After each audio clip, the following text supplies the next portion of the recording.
영국의 유명한 테니스 선수 가운데 짐 길버트라는 사람이 있었습니다. 이 짐이 5살 때 어머니 따라서 치과병원에 가서 치료받는 어머니 모습을 봤습니다. 근데 그 어머니가 치료받다가 심장마비가 와서 죽었습니다. 어린 짐의 마음속에 이 모습을 지켜보던 일이 아주 마음에 큰 충격으로 다가와서 후일에 성장했고 유명한 테니스 선수가 됐지만 치과에 대한 두려움이 그 마음에 있었습니다. 그래서 치과 안 갔습니다. 그래도 뭐 버티는 게 한계가 되니까 더 이상 이제 버틸 수가 없어서 치료를 받게 됐는데 의사를 집으로 오라 그래가지고 치과 가는 게 무서워서 집에서 치료를 받는데 기계를 입에 대는 순간에 심장마비가 와서 짐도 죽었습니다. 어려서 어머니의 죽음, 그것이 심장마비가 하필이면 치과에서 일어났어. 그 치과에 대한 두려움이 일평생을 그를 붙잡았고 마침내 그것 때문에 그가 죽은 것입니다. 인생에 있어서 두려움이 얼마나 해로움을 주는가 우리에게 대변하는 그런 이야기입니다. 2차 대전 때 미국의 젊은이들이 전쟁에 나가서 40만이 죽었다 그래요. 그런데 아들을 전쟁터에 내보내고 남편을 전쟁터에 내보내고 가슴 저리고 두려워서 어쩔 줄 몰라 하며 지냈던 미국 시민들 가운데 100만 명 이상이 심장병으로 죽었다는 것입니다. 총에 맞아 죽은 사람보다 걱정하고 두려워하다 죽은 사람이 더 많았습니다. 하나님은 하나님의 자녀들이 이 같은 두려움의 노예가 되기를 원치 않으십니다. 두려움에 얽매여 살기를 원하지 않으시는 것입니다. 오늘 찬양대가 넘치는 기쁨 그런 찬양을 불렀는데 두려움과 기쁨은 상대적인 관계에 있습니다. 그래서 기쁨이 커지면 두려움이 몰려가고 두려워하면 기쁨을 잃습니다. 하나님은 우리가 두려움에 매이지 아니하고 오히려 기쁨의 삶을 평강의 삶을 누리기를 원하시는 것입니다. 오늘 우리는 본문 속에서 먼저 두려워하지 말라 말씀하시는 하나님의 음성을 이 시간 함께 듣기를 원합니다. 본문 1절에 보니까 이후에 여호와의 말씀이 환상 중에 아브라함에게 임하여 이르시되 아브라함아 두려워하지 말라. 이 말씀을 하실 때 독특한 특색이 하나 있습니다. 그건 뭐냐 하면 하나님이 먼저 찾아오셔서 아브라함이 나 두려워요 도와주세요 이렇게 요청도 기도도 하기 전에 하소연도 하기 전에 하나님이 먼저 찾아오셔서 어쩌면 아직 아브라함은 두려움을 느끼지도 못하는지도 몰라요. 그런데 하나님이 먼저 너 두려워하면 안 된다. 거기 매이면 안 된다. 이같이 말씀하십니다. 근데 신약에도 먼저 하나님이 찾아오셔서 두려워하지 말라고 말씀하신 적이 있었습니다. 바울이 고린도에 이르렀을 때 아덴에서 선교에 실패했죠. 전도에 실패했어요. 아마 그 마음속에 두려운 마음이 있었는지 모르겠어요. 그때 고린도에 도착해서 하나님 나 두렵습니다. 나 좀 도와주세요. 그렇게 하나님께 요청도 하기 전에 밤에 주께서 환상 가운데 바울에게 말씀하시되 두려워하지 말며 침묵하지 말고 말하라.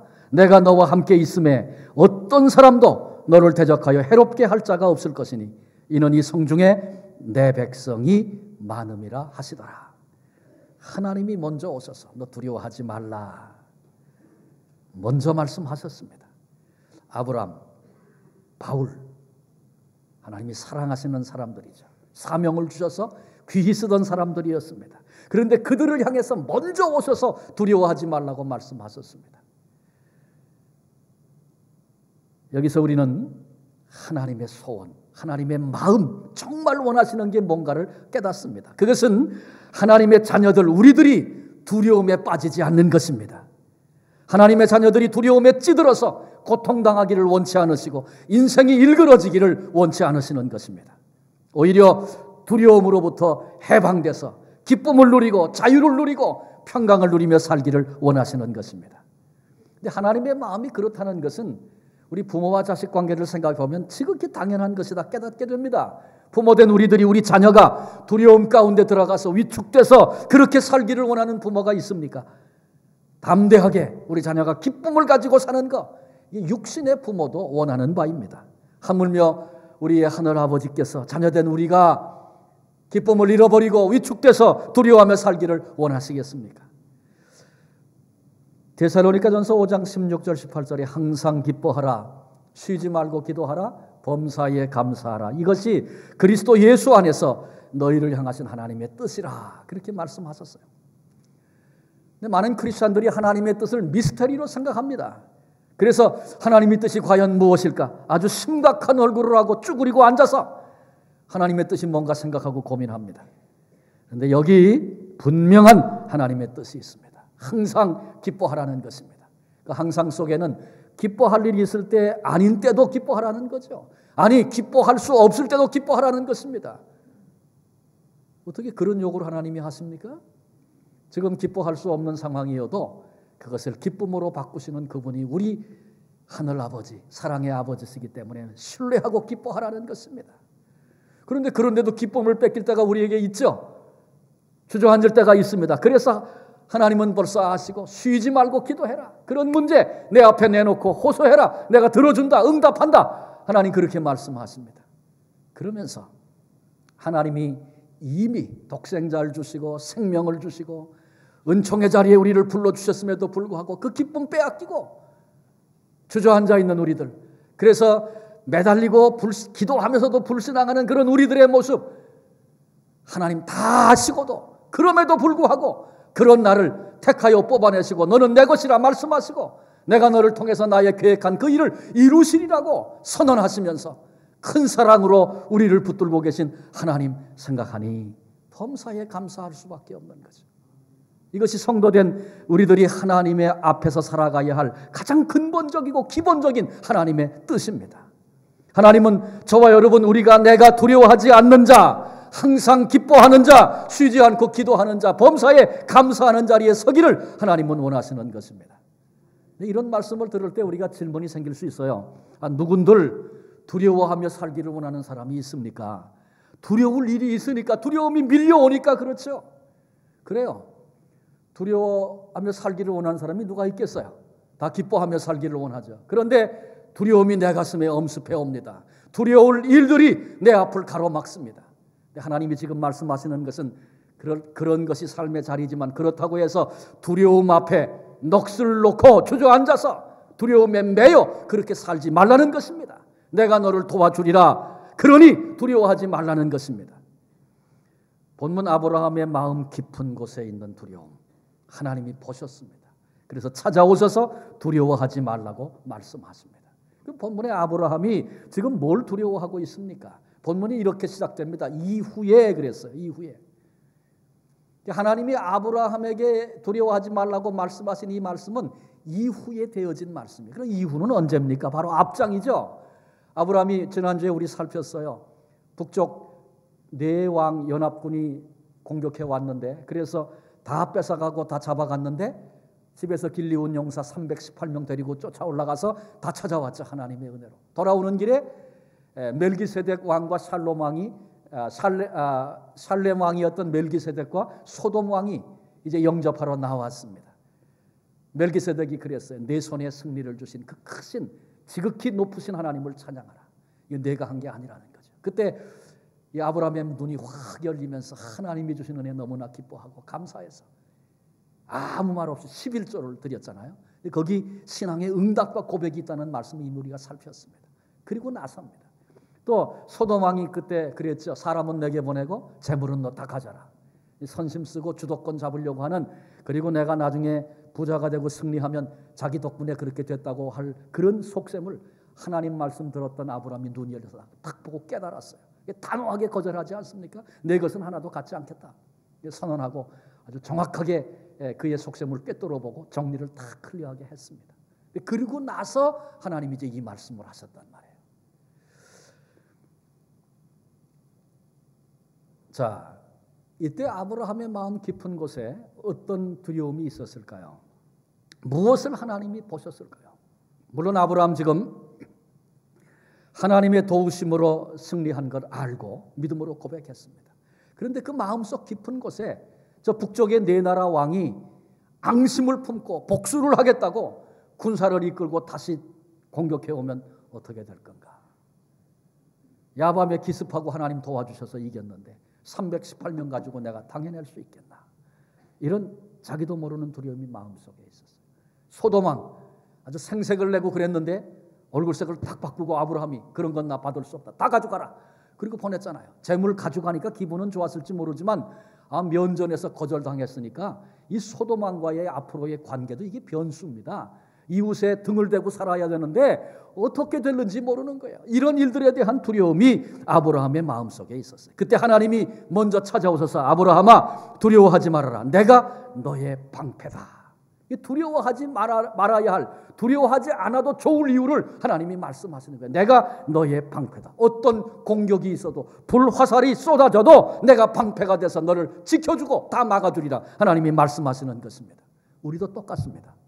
광야 같은 인생길 오늘을 살고 있는데 우리에게 수많은 위험들이 찾아오고 두려운 일들이 많이 있지만 여러분 두려워하지 마십시오. 분명한 이유가 있습니다. 왜? 여호와 우리 하나님이 친히 우리의 방패가 되어 주시기 때문에 그렇습니다. 하나님이 막아 주실 것입니다. 하나님은 우리가 상상도 할 수 없이 크신 분입니다. 또 하나님은 영적인 존재입니다. 그래서 그 하나님을 우리가 너무 구체적으로 하나님의 얼굴, 하나님의 눈, 귀, 코 이렇게 상상하는 거 문제가 있습니다. 그러다 보면 우상 숭배에 빠질 수도 있습니다. 그러나 그럼에도 우리 인생은 오감을 통해서 느끼는 감각 세계에 살고 있습니다. 그래서 저마다 다 하나님에 대한 이미지를 가지고 있습니다.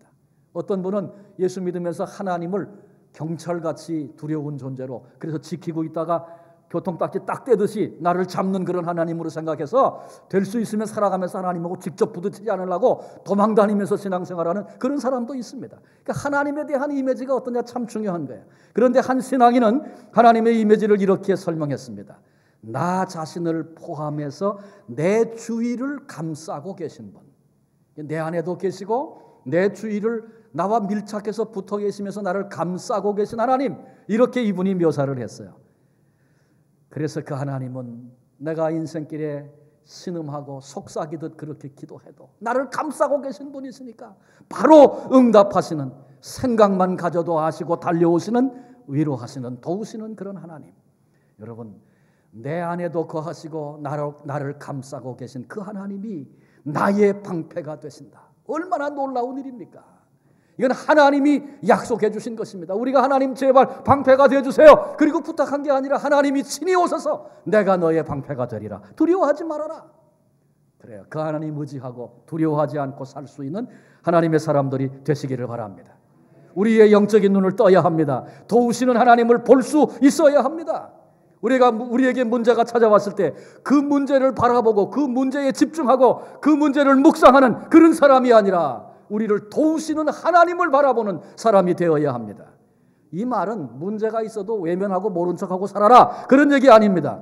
우리는 감각적인 존재이기 때문에 내 눈에 보는 그것을 더 크게 보고 크게 느끼도록 되어 있습니다.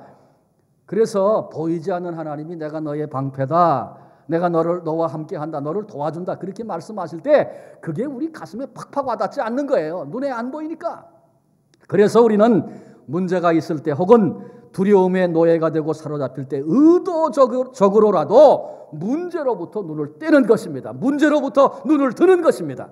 그리고 친히 내 안에 계시고 내 주변을 둘러싸시고 친히 방패가 되셔서 막아주시는 하나님을 향하여 우리의 눈을 돌리는 것입니다. 그때 두려움에서 해방되는 놀라운 축복을 누리게 될 줄로 믿습니다. 이 문제로 하나님이 아브라함을 도전하실 때 아브라함이 두 가지 자기 속에 있는 하나님과 대화하면서 자기 속에 있는 두려움의 이유들을 하나씩 끄집어내고 대화하는 얘기가 본문에 계속적으로 나옵니다. 그 첫 번째 문제가 자식 문제였습니다. 아브라함이 지금 두려워하고 있는 그 두려움 속에 하나 깔려 있는 건 뭐냐면 자식이 없다는 거예요. 자식이 없다는 거. 저 갈대아 우르에서 나와서 재산도 좀 쌓이고 괜찮게 살만도 한데 내가 이 이국 땅에 나와 살면서 자식도 없이 롯은 떠나가 버렸고 자식도 없이 대가 끊기는 그런 존재가 될까? 이런 두려움이 아브라함 속에 있는 거예요.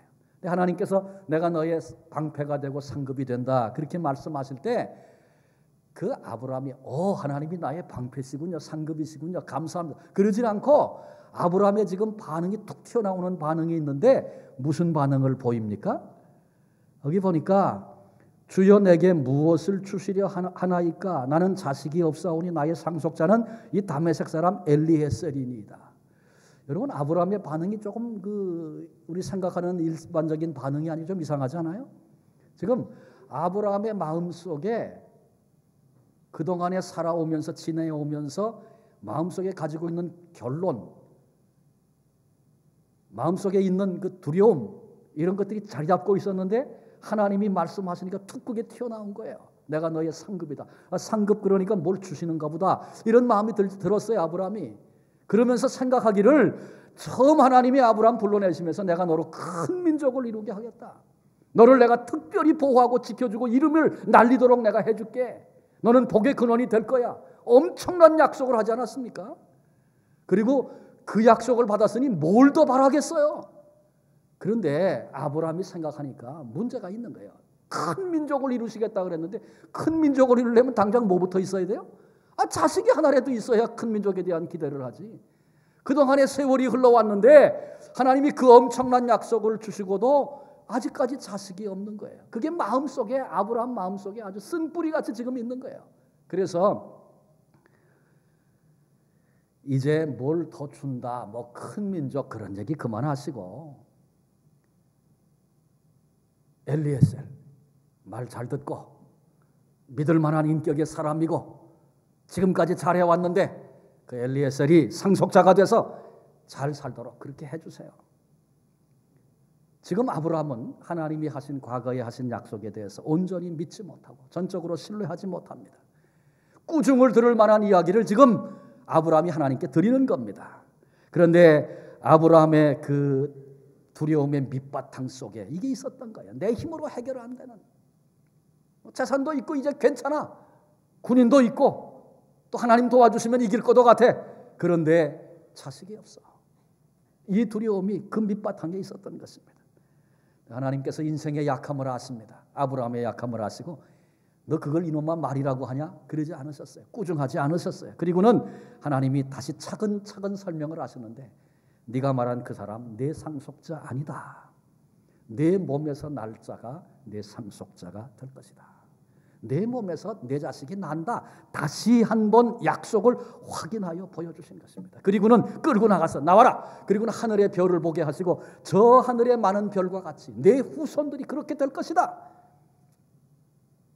그때 6절을 보니까 아브라함이 여호와를 믿으니 속에 불신앙이 있고 더 이상 기대할 게 없겠다 그렇게 생각했던 아브라함이 하나님이 다시 말씀하시는데 턱 그걸 믿음으로 바꿨어요. 근데 그것을 하나님이 의로 보셨다. 그렇게 성경이 말씀하고 있습니다. 아브라함이 전쟁에서 멋지게 승리할 때 그걸 의로 보셨다. 그러지 않으시고 또 11조를 드릴 때 그걸 의로 보셨다. 그러지 않으시고 소도망 다 칼같이 잘라버릴 때 그때 내가 너를 의롭게 보았다. 그러지 않으시고 믿음이 의롭게 보셨다 그랬어요. 뭘 믿었어요? 아들에 대해서 자식 없는 거에 대해서 의심하고 이제는 다른 거 필요 없어요. 막 이러고 나오는 아브라함인데 아브라함을 향해서 차근차근 하나님이 저 하늘의 별처럼 내 몸에서 날짜가 내 후손 되고 그런 민족 된다. 하나님이 차근차근 말씀하시니까 그 말씀을 듣는 순간에 아브라함이 믿었다 그랬어요. 믿었다. 불신앙이 계속 찾아오지만 하나님의 말씀이 올 때 믿었다는 겁니다. 그래서 여러분 아브라함이 그냥 가볍게 생각하다가 또 그래요? 그러면 내가 믿을게요. 이렇게 했다는 얘기가 아니에요. 아브라함이 믿었다는 것은 하나님의 말씀을 다시 들으면서 전적으로 그 말씀 앞에 자기의 모든 걸 다 거는 거예요. 의심도 생기고 불안도 했고 두려워도 했는데 하나님이 다시 말씀하시니 그렇군요. 내가 하나님께 소망을 두고 살겠습니다. 하나님이 그런 민족을 내게 주시겠군요. 이것이 이 말씀을 믿으니 하나님이 의롭게 보셨다. 아브라함이 실수도 많이 했어요. 잘못도 했어요. 그런데 아브라함에게 있어서 가장 큰 특징은 그가 믿음의 사람이라는 데 있습니다. 하나님은 오늘도 믿음의 사람을 찾으시고 믿음의 사람을 기뻐하시는 것입니다. 오늘 우리가 이 땅을 살고 신앙생활하면서 하나님 말씀대로 살아보려고 애쓰고 노력하는 거 이거 필요한 거죠. 하나님도 그것을 가상히 보실 것입니다. 그러나 한 가지 분명하게 알아야 될 거 있습니다. 그건 뭐냐 하면 그 노력은 비록 가상하지만 그렇다고 해서 우리가 뭐 말씀대로 살아보려고 애쓰고 노력한다고 해서 하나님이 기뻐하실 만한 흡족해 하실 만한 됐다 그 정도면 됐다 그 정도로 우리가 하나님의 뜻에 합당한 그런 삶 살 수 있습니까? 그런 인격이 됩니까? 우리가? 그거 안 된다는 거예요. 그런데 하나님이 그런 인격 안 갖추면 끝났다 그러지 않으시고 기뻐하시는 사람이 있는데 하나님이 말씀하실 때마다 지금 내가 그렇게 못 살았지만 또 의심에 또 붙들렸지만 오늘 말씀하실 때 그렇습니다. 내가 믿습니다. 아브라함처럼 내 모든 것을 그 말씀 위에 던지고 하나님을 신뢰하는 사람을 찾는 것입니다. 믿음이란 뭡니까? 개인적인 확신을 믿음이라고 생각하는 사람들도 있습니다. 그러나 하나님이 기뻐하시는 믿음에는 두 가지가 포함되어야 돼요. 믿음의 대상인 하나님, 이게 첫 번째고, 두 번째 하나님의 언약, 하나님의 말씀, 그것을 붙잡을 때 그게 믿음이다 그렇게 말합니다. 이해하기 위해서 이런 예를 들어봅니다. 나는 반드시 성공할 것이다. 어떤 사람이 자기 인생에 대해서 이런 확신을 가지고 그 다음에 열심히 삽니다. 뭐 문제가 와도 낙심하지 않고 포기하지 않고 좌충우돌하면서 막 그냥 내가 성공하고 나는 승리자가 될 거라고 선언하면서 그렇게 삽니다. 어쩌면 하나님이 자기 인생을 아주 확신을 가지고 살아가는 그 모습을 기특해 하실 수도 있습니다. 아직 철이 덜 들어서 인생이 뭔지 몰라서 그렇지 그러면서 귀엽게 보실 수도 있을 것입니다. 그러나 하나님이 원하시는, 하나님이 기뻐하시는 믿음은 그런 것이 아닙니다. 이런 사람의 믿음이라고 한다면 이것은 하나님 없는 자기 확신에 불과한 것입니다. 그건 참 믿음이 아니라는 거죠. 그 다음에 하나님이 내 인생을 책임져 주시니 난 잘 될 거다. 이게 좋은 얘기죠. 또 믿음이라고 생각할 수 있습니다. 그러나 여기도 문제가 있습니다. 무조건 하나님이 내 인생 주인 잘 될 거야. 그게 아니고 이 사람은 지금 그렇게 말하는 사람은 하나님의 말씀에 기초하지 않은 겁니다. 그래서 근거 없는 낙관주의자입니다. 하나님이 기뻐하시는 믿음은 그런 믿음이 아닙니다. 믿음이라고 하는 것은 하나님이 기뻐하시는 믿음은 하나님이 그렇다 그렇게 말씀하시면 그런 줄 아는 것, 그런 줄로 믿는 것, 그것이 믿음입니다. 근데 아브라함의 믿음의 특징이 그랬어요. 하나님이 말씀하시면 그런 줄로 알고 그런 줄로 믿는 것입니다. 이게 확률적으로 가능하겠는가? 이게 과학적으로 될 일인가? 이렇게 따지고 셈하고 거기다가 토를 달지 않고 하나님이 그렇다고 하시면 그런 줄로 알고 그렇게 믿었습니다. 물론 중간에 흔들리기도 하고 회의가 찾아오기도 하고 그랬던 아브라함에 다시 하나님 말씀 주시면 아브라함은 아주 그냥 온 삶을 들여서 하나님 말씀하신 그대로 될 걸 내가 믿습니다. 말씀 앞에 그렇게 응답했습니다. 이것이 아브라함의 근본적인 하나님을 향한 자세였습니다. 그런 사람을 하나님이 기뻐하시는 것입니다.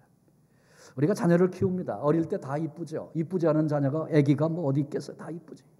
그런데 특별히 엄마 아빠에게 있어서 아기가 이쁜 것은 그 어렸을 때는 말이죠. 엄마 아빠가 하는 말을 다 믿는 거예요. 다 믿는 거예요. 그래서 팥으로 콩을 쏜다 그래도 애들이 믿어요. 별로 경험을 안 하신 것처럼 얘기하시네.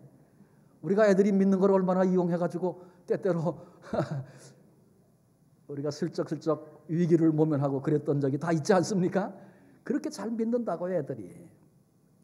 그런데 아이들이 티네이저가 되면 어떻게 됩니까? 그때는 부모가 콩으로 메주를 쓴다고 말해도 안 믿습니다. 근데 여러분 그게 정상적인 과정이에요. 한 사람이 자기 개인적인 인격과 자기 존재감을 찾아가는 과정 속에 일어나는 일들이에요. 그래서 부모가 가진 가치관에 도전도 하고 부모에게 반항도 해보고 그러는 겁니다. 문을 꽉 닫고 들어가면서 엄마가 도대체 뭘 알아? 아빠가 뭘 알아? 그러고 들어가는 거야. 근데 그건 성장하는 과정에 지극히 건강한 모습 중에 하나입니다. 너무 놀라지 마십시오. 그런 일이 있어도. 아니 착한 애가 어떻게 하루아침에 이렇게 될 수가 있는가 충격받고 그러지 마시라고요. 또 그때 야 네가 이기나 내가 이기나 한번 해보자. 그리고 그걸 꺾고 잡아 끌고 가려고 하면 더 큰 문제가 생깁니다. 그냥 인생에 걸어가는 과정이다. 그렇게 이해하시고 기다려야 할 때입니다. 그런데 왜 이 말씀을 드리냐 하면 어렸을 때 무슨 말을 해도 믿을 때 아이가 그랬는데 아이 말마다 토를 달고 말대답하고 아니라 그러고 그러면 비교해 볼 때 어디가 더 이뻐요? 당연히 이게 더 이쁘지. 말하는 대로 듣는 믿는 이 부모의 눈에 그렇다고요. 그런데 우리가 하나님 앞에도 마찬가지입니다. 하나님의 사랑받는 자녀, 하나님의 사랑받는 성도 되기 원하십니까? 그러면 우리에게 주시는 하나님의 말씀을 그대로 받고 그대로 믿는 겁니다. 그게 하나님이 기뻐하시는 사람이에요. 우리가 바이블 타임 하고 있는데 성경을 읽고 묵상하면서 성경에 계속 우리 지금 창세기 읽고 나가고 마태복음 읽고 가고 있는데 하나님이 주신 약속들이 계속 나오잖아요. 그럼 약속이 나올 때마다 하나님 그렇군요. 내가 그 하나님 내가 이제 믿겠습니다. 그렇게 의지하고 살아보겠습니다. 하나님이 약속 주실 때마다 말씀하실 때마다 아주 감격으로 그 말씀을 받고 그런 줄로 믿는 성도 하나님이 기뻐하십니다. 그리고 믿는 대로 되는 역사를 체험하게 되는 것입니다. 아브라함에게 저 하늘의 별과 같이 네 자손 번성하게 될 것이다. 아브라함이 그걸 믿으니 하나님께서 그 믿음을 의로 여기셨다. 여러분 남은 생에 잊지 말고 가슴에 담고 그렇게 사시기를 바랍니다. 그 다음에 한 가지 아브라함 속에 또 다른 두려움의 이유가 있었어요. 그것은 영토에 대한 문제, 어쩌면 생존에 대한 문제, 그렇게 얘기해도 좋을 것입니다. 근데 이 문제는 하나님이 먼저 다가오셔서 먼저 하나님이 이렇게 건드리셔가지고 아브라함 속에 있는 걸 나오게 하셨어요. 7절에 보니까 또 그에게 이르되 나는 이 땅을 내게 주어 소유를 삼게 하려고 너를 갈대아인의 우르에서 이끌어낸 여호와니라. 갈대아 우르 누가 출발했어요? 아브라함이 결단하고 출발한 거죠. 그런데 하나님은 그렇지 않다는 거예요. 내가 너를 선택해서 갈대아 우르에서 여기까지 이끌어냈다. 하나님이 이렇게 말씀하시는 거예요. 그때 내가 결정했어요. 결단했어요. 하나님 따라가기로. 그래 부른 자도 나고 그 마음을 준 자도 나다.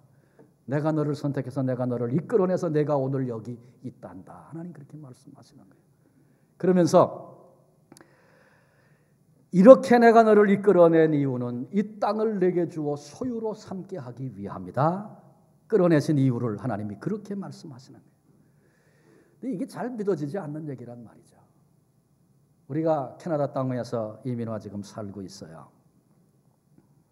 근데 하나님께서 이 캐나다 땅을, 캐나다는 또 넓으니까 상상이 안 되니까 온태리오 땅을 내가 너에게 줄게. 하나님이 그렇게 말씀하시면 할렐루야 그러고 그냥 딱 믿어지고 받아지겠습니까?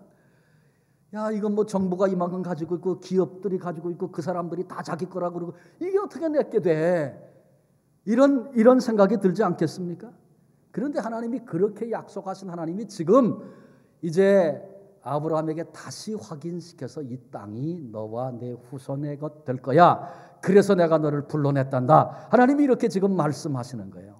그러니까 이 말씀을 들으면서 아브라함이 주 여호와여 내가 이 땅을 소유로 받을 것을 무엇으로 알리까?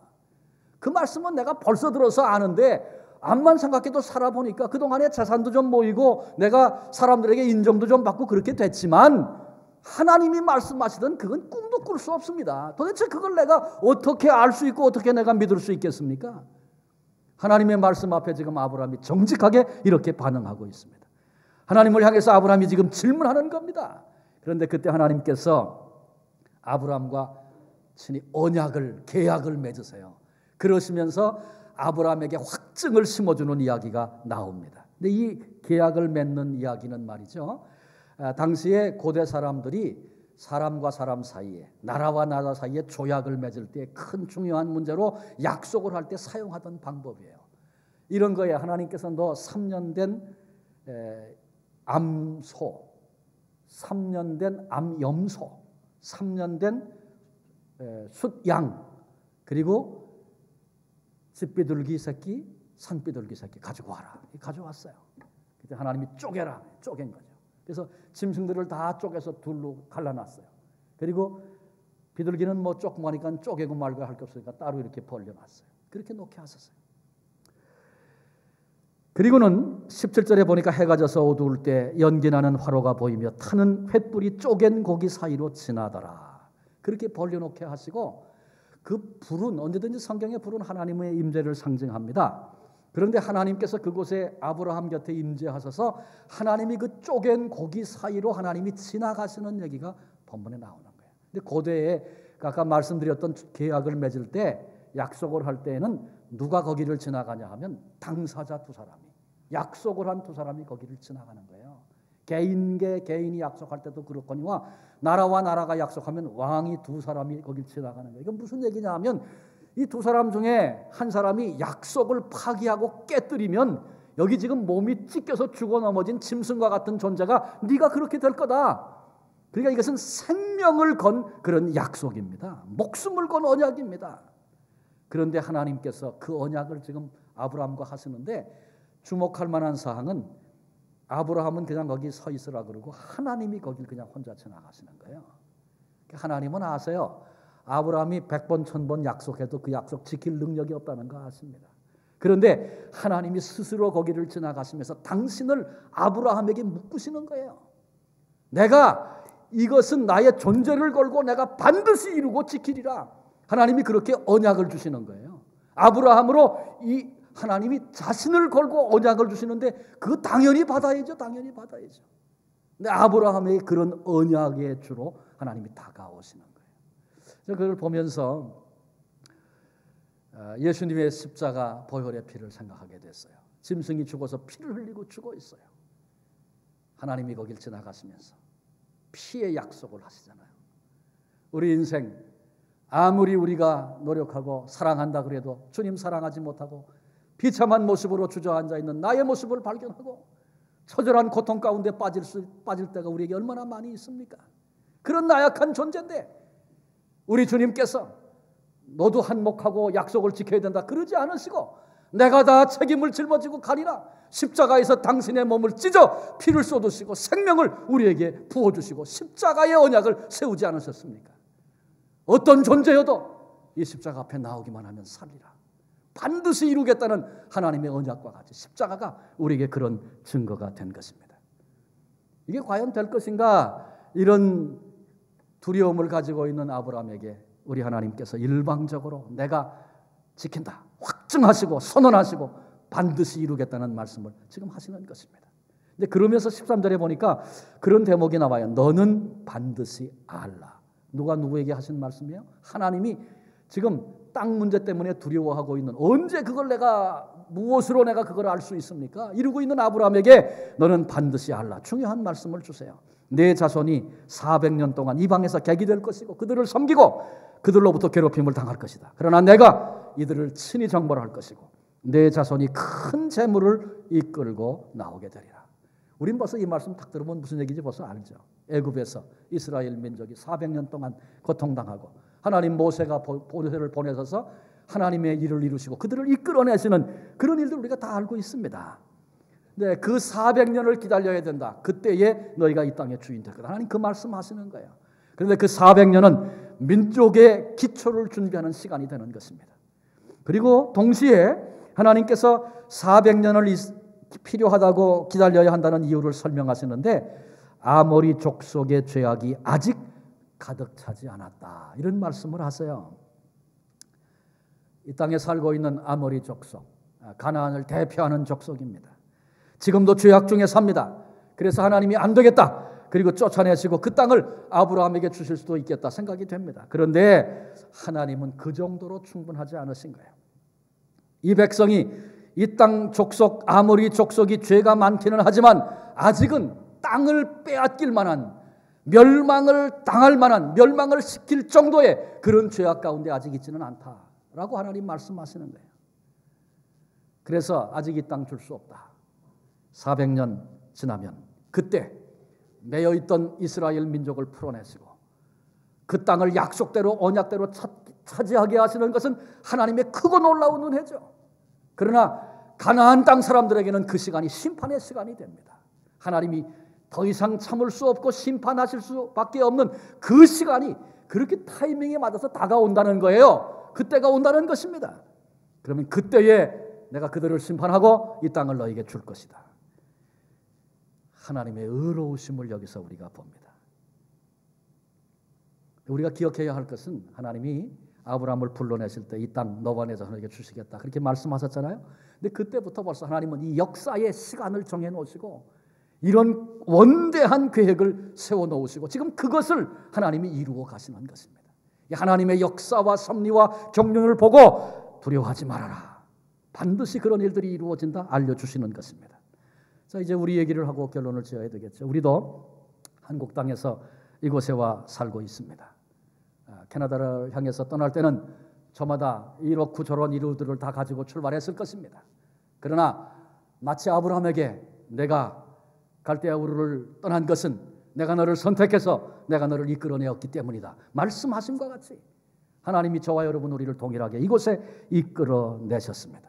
그리고 아브라함을 위해서 하나님의 때를 정해놓으시고 원대하고 선하고 아름다운 계획을 이미 세워놓으셨던 것처럼 하나님께서 우리 앞에 그런 계획을 세워놓으셨습니다.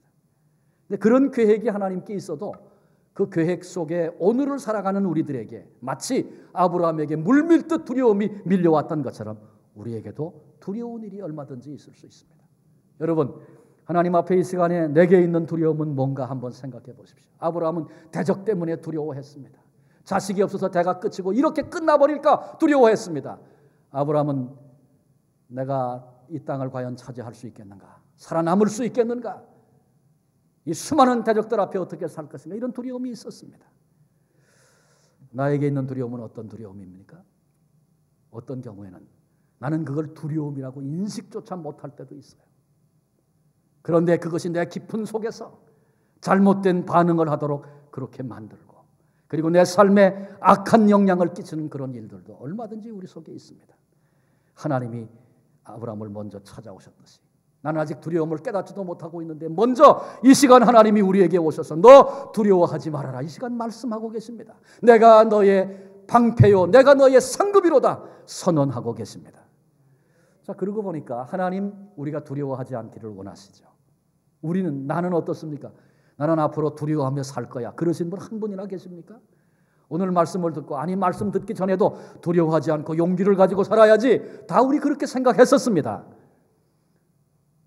그런데도 우리에게 두려움이 엄습해 올 때 있습니다. 두려움에 매일 때 있습니다. 이상하잖아요.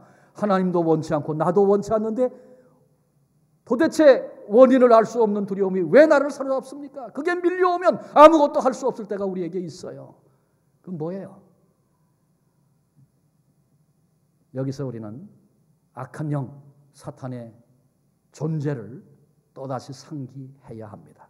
하나님 원치 않으시는데 나도 원치 않는데 그런 자리에 붙들려 매여 끌려가도록 우리를 유혹하고 넘어뜨리려고 하는 악한 세력이 있다는 것입니다. 일어나지도 않은 일인데 내 마음속에 두려움으로 작동해서 오늘 한 발자국도 나가지 못하도록 만들고 마침내 우리를 멸망의 자리로 끌고 가려는 악의 세력이 있다는 거예요. 우리 주님께서 승리를 선언하신 바 있습니다. 내가 세상을 이기었노라. 그 세상 속에는 온갖 것들이 다 포함되어 있죠. 그런데 주님은 선언하세요. 내가 세상을 이겼다. 그러나 아셔야 합니다. 주님이 내가 세상을 이겼다고 선언하시고 승리자가 되셨다 할지라도 그렇다고 해서 우리가 자동적으로 운명적으로 이기고 승리하는 건 아닙니다. 우리가 우리의 권리를 주장해야 합니다. 그것을 권세라고 말합니다. 요한복음 1장 12절에 영접하는 자 곧 그 이름을 믿는 자들에게는 하나님의 자녀가 되는 권세를 주셨으니 말씀하고 있습니다. 사탄이 우리를 두려움 가운데 몰아넣고 끌고 가고 우리를 절망하게 만들고 믿음으로 딱 응답하고 나가면 하나님의 역사를 맛보게 될 텐데 그때 발을 내디디지 못하도록 우리를 사로잡는 그런 세력이 있다는 거죠. 그런데 그 악한 영을 우리가 대적할 권세가 우리에게 있습니다. 내가 누구인가? 하나님의 자녀가 되었다. 나를 사랑하셔서 불러내시고 선하고 아름다운 계획을 가지시고 나를 위하여 친히 방패가 되어주시고 상급이 되어주시는 여호와 하나님이 내 아버지시다. 나의 존재됨을 선언하고 악한 영을 향해서 대적하고 선포하고 나가야 할 이유가 있다는 것입니다. 하나님께서 우리를 보호하시고 지키시고 미래에 대한 계획을 세우시고 하나님이 주도적으로 딴 길로 가지 않도록 우리를 막으시면서 주도적으로 우리를 끌고 가셔서 이루어내실 그 아름다운 영광이 우리 앞에 있다는 것입니다. 주님이 승리하신 것처럼 우리로 승리의 노래를 부르게 하실 그날이 우리 앞에 있다는 것입니다. 하나님의 약속을 하나님의 말씀을 아브라함처럼 내 온 삶을 다 던져서 믿음으로 반응하고 그 말씀을 믿고 남은 생애를 살아가 승리하는 우리 모두가 되시기를 주님의 이름으로 축원합니다. 기도하시겠습니다. 하나님, 아브라함이 자기 내면 속에 그런 두려움이 도사리고 있는 줄도 모를 그때에 먼저 찾아오셔서 두려워하지 말아라. 내가 너의 상급, 내가 너의 방패다 말씀하셨던 우리 하나님. 자식이 없어 대가 끊길까? 주변에 무시무시한 세력들 앞에 내가 살아남기는 할까? 내 미래는 무엇일까? 두려워했던 아브라함에게 친히 이루실 그 일을 말씀해 주시고 언약을 다시 확인시켜 주실 때 아브라함이 다른 계산, 오늘까지 하나님 그랬는데도 아무 일도 없었어요. 자기 생각 드러내지 않고 하나님, 내가 그 말씀을 믿습니다. 온 삶을 던져 고백할 때 그것을 의로 여기셨던, 기뻐하셨던 우리 아버지 하나님, 오늘 우리도 너희도 그렇게 살아라, 그렇게 말씀하시는 도전으로 이 음성을 듣습니다.